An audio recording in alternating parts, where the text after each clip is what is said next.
હસમુખ આહિર પર કાર ચડાવી દીધી હતી। ગંભીર રીતે ઘવાયેલા હસમુખ આહિરનું સારવાર દરમિયાન મોત નીપજ્યું હતું।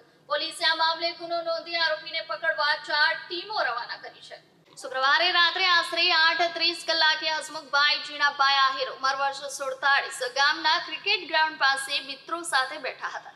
તે દરમિયાન આરોપી કૃપલ પટેલ તેની કાળા રંગની કાર લઈને ત્યાં આવ્યો હતો અને ગામ પાસે આવેલ મંદિર નજીક એની કાર લઈ સ્ટન્ટ કરતો હતો, જેને ગ્રામજનો દ્વારા રોકવામાં આવતા ઉશ્કેરાઈ જઈ આરોપીએ તરત જ પોતાની ગાડી હંકારી દીધી હતી, જેમાં હસમુખભાઈ આહિરને ગંભીર ઇજાઓ પહોંચતા તાત્કાલિક સારવાર માટે બિલીમોરાની ખાનગી હોસ્પિટલ લઈ જવામાં આવ્યા હતા, જ્યાં સારવાર દરમિયાન એમનું મોત થયું હતું। બિલીમોરા પોલીસ મથકે કાળા રંગની કારના ચાલક વિરુદ્ધ ગુનો દાખલ કરવામાં આવ્યો છે। પોલીસની પ્રાથમિક તપાસમાં આરોપી કૃપલ પટેલ બુટલેગર પ્રવૃત્તિ સાથે સંકળાયેલો હોવાનું સામે આવ્યું છે। આ ઘટના બાદ તે ફરાર થઈ ગયો હોવાથી પોલીસે તેની ધરપકડ કરવા માટે 4 અલગ-અલગ ટીમો બનાવી છે। આરોપી દમણ તરફ ભાગ્યો હોવાની શંકાના આધારે પોલીસે સર્ચ ઓપરેશન તેજ કર્યું છે। આરોપીઓને પકડી અને કડકમાં કડક સજા થાય તેવી પરિવારે માંગ કરી રહ્યું છે। જો કે પોલીસે આરોપીને પકડવા માટે હ્યુમન ઇન્ટેલિજન્સ, સીસીટીવી કેમેરા સહિત ટેકનિકલ સર્વેલન્સની ટીમ કામે લગાડી છે। હું મિતેશભાઈ ઠાકોરભાઈ આહિર, રહેવાસી ખાપરાવાડા આહિરવાસ।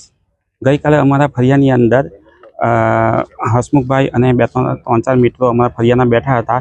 એ સમયે એક પૂર ઝડપે કાર વેરના લઈને આવ્યો હતો ભાટલા ગામનો રહેવાસી કૃપલભાઈ મગનભાઈ પટેલ। તેઓ જો પૂર ઝડપે આવીને અમારા મંડી પાસે સ્ટન કર્યા હતા અને એ ત્યારબાદ સ્ટન કરી આગળની દિશામાં રાણા ફળિયા તરફ ક્રિકેટના મેદાન છે ત્યાં પહોંચી ત્યાં ફરી સ્ટન કરતો હતો। એ સમયે અમારા ફળિયાના મરનાર હસમુખભાઈ અને 3-4 મિત્રો ત્યાં ગઈને એમને સમજાવ્યા હતા કે ભાઈ પ્લીઝ આ રીતે તમે સ્ટન્ટ ન કરો અને કોઈ નિર્દોષ વ્યક્તિને તમે જાન લેશો, અકસ્માતના ભોગ બનશે।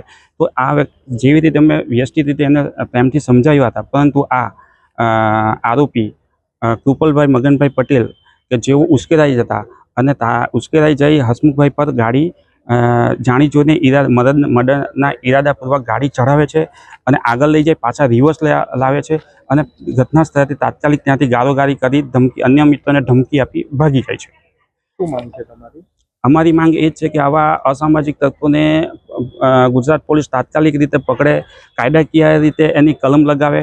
આ એક અકસ્માત નથી પણ એક ઈરાદાપૂર્વકનું મર્ડર છે।